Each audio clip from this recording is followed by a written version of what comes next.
அது எனக்கு தமிழ் நல்லா பேச தெரிஞ்சதுனால. சாதாரணமா railway college municipal higher secondary ஸ்கூல்ல படிச்சேங்க. ரொம்ப சாதாரணமான பள்ளி.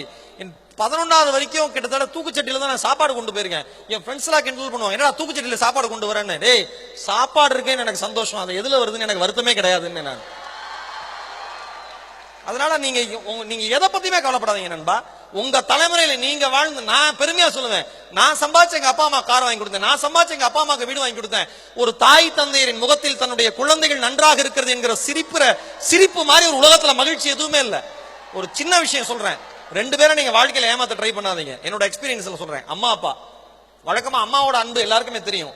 ஆனா அப்பாக்களின் அன்பை பற்றி இந்த உலகம் பெரிதாக பேசுவது கிடையாது. அப்பாக்களின் அன்பு அம்மாவின் அன்பை விட 1000 மடங்கு பெரியது என்பதை அப்பாவை நேசிப்பவர்களுக்கு நன்றாக தெரியும். ஒரு குழந்தைய ஒரு அம்மா தன்னுடைய இடுப்புல வச்சு தூக்குவாங்க, கட்டி அணைச்சுக்குவாங்க. ஏன்னா தன் குழந்தை, என்னோட குழந்தை என்னோட கரங்கள்ல இருந்து வெளியில போயிடக்கூடாது, அவனை பாதுகாப்பா வளர்க்கணும் அப்படின்னு. தான் பார்த்த உலகத்தை மட்டும் தன்னுடைய குழந்தையும் பார்க்க வேண்டும் என்று நினைப்பவள் தாய். ஆனா ஒரு தந்தை குழந்தையை தூக்குகிற பொழுது தோள்களில் வைத்து கொண்டாடுவான். ஏன் தெரியுமா?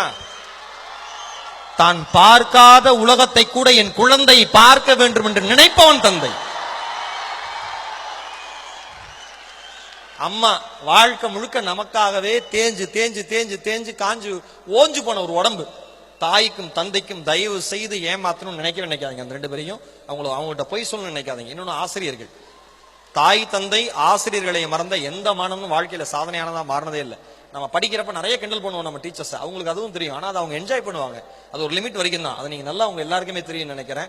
ஏன்னா ஆசிரியர்களை மதிச்சவர் தான் அப்துல் கலாம். அவர் ஜனாதிபதியா பதவியேற்ற அடுத்த நிமிஷம் யாருக்கு நன்றி சொல்ல விரும்புறீங்கன்னு கேட்டப்ப அவங்க அம்மா அப்பாக்கு சொல்லல, பெரியப்பாக்கு சொல்லல, பெரியம்மாக்கு சொல்லல, சகோதரிக்கு சொல்லல. யாருக்கு தெரியுமா சொன்னாரு? ஆரம்ப காலகட்டத்தில் என்னுடைய பள்ளி படிப்பு தடைப்பட்ட பொழுது என்னுடைய பள்ளி கல்வி கட்டணத்தை செலுத்தி என்னை அடுத்த நிலைக்கு உயர்த்தி விட்ட அப்பாதுரை சாலமன் என்கிற கிறித்துவ ஆசிரியரும் சிவசுப்பிரமணிய ஐயர் என்கிற இந்து ஆசிரியரும் இணைந்து தூக்கிவிட்ட இஸ்லாமிய குழந்தைதான் இந்த அப்துல் கலாமாக உங்கள் முன் இருக்கிறேன். அந்த 2 தெய்வங்களுக்கும் என் நன்றினா. ஆசிரியர்களை மறக்காதீங்க, பெற்றோர்களை ஏமாத்தாதீங்க. இன்னொன்னு, இந்த 4 வருஷம் படிக்கிறப்ப பின்னி பிணைவோம், ஃப்ரெண்ட்ஷிப்னு படிச்சு முடிச்சுட்டு அவன் வேலை வெட்டின்னு போறப்ப ஒன்னும் கான்டாக்டே இருக்காது. நல்லா ஞாபகம் வச்சுங்க, உங்களோட படிக்கிற ஸ்டூடெண்ட்ஸோட கான்டாக்டை, ஃப்ரெண்ட்ஸோட கான்டாக்டை வலிமையா வச்சுங்க.